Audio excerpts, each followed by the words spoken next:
اهداف. الكرة خطيرة، عبد الله قده، عبد الله قده، عبد الله قده، الليله من قده، عبد الله قده يحرز الهدف الاول، الهدف الاول لنادي القناه. انطلاقه بورسعيديه في محاوله ورحله للبحث عن هدف. احمد وفائي، وفائي وفائي وفائي يوفق، وفائي يحرز، وفائي وفائي وفائي، والكره في الشباك ليعلن صداها عن الهدف الاول وهدف التعديل. في الاول بحمد ربنا على البونت، بس يعني احنا فرقه المريخ انت شايف زي ما انت شايف طول ال 90 دقيقه الشوط الاولاني جال بيننا وبينهم، بس الشوط الثاني انت شايف يعني وان سايد جيم في نص الملعب بتاع القناه طول ال 45 دقيقه الثانيه. الشوط الثاني شايف، انا مش هتكلم عن التحكيم والله، بس الناس كلها شايفه يعني. الحمد لله النهارده على البونت والاداء النهارده الفرقه ادت اللي عليها والزياده. الحمد لله قدرنا زي ما الكابتن قال لنا ضغطنا بشكل كويس، قدرنا نجيب الجول الاولاني ومسكنا كوره.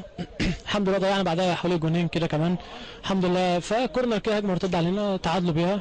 الماتش الكهرب الثاني الحمد لله خرج الشوط الاول 1-1. الحمد لله على البونت طبعا، بس هو اللي مزعل الواحد ان هو في ملعبنا طبعا بنلعب فريق محترم وكل حاجه، بس احنا كان نازلين همنا ال3 بونت. احنا عارفين فرقه القناه فرقه كويسه، نتائجها مش قوي، بس احنا على الصداره وعايزين نفضل على الصداره لان احنا لعبنا يعتبر ماتش زياده عن الفرق، فهو الحمد لله على كل شيء. ويعني الماتش طبعا معروف ان فرقه القناه عايزه ايه من الماتش، واحنا ربنا يعلم احنا كنا جايين على 3 بونت، بس هو مفيش نصيب النهارده، مش ماشيه معانا شويه. الحمد لله بشكر ربنا، انا بلعب برضه فرقه كبيره، فرقه محترمه ما اتغلبتش ولا ماتش يعني، فكان الماتش قريب للدوري الممتاز. جابوا فينا جون بدري، الحمد لله ما تهزناش لغايه لما تعادلنا، والحمد لله قدرنا نعدل في التايم الثاني ولعبنا، وكان لنا ضربه جزاء بس ما اتحسبتش، بس الحمد لله على النتيجه، وان شاء الله باذن الله اللي جاي افضل باذن الله. نادي المريخ طبعا من الانديه العريقه واللي ليها تاريخها ومدير فني محترم وجهاز محترم كابتن محمد ياسين.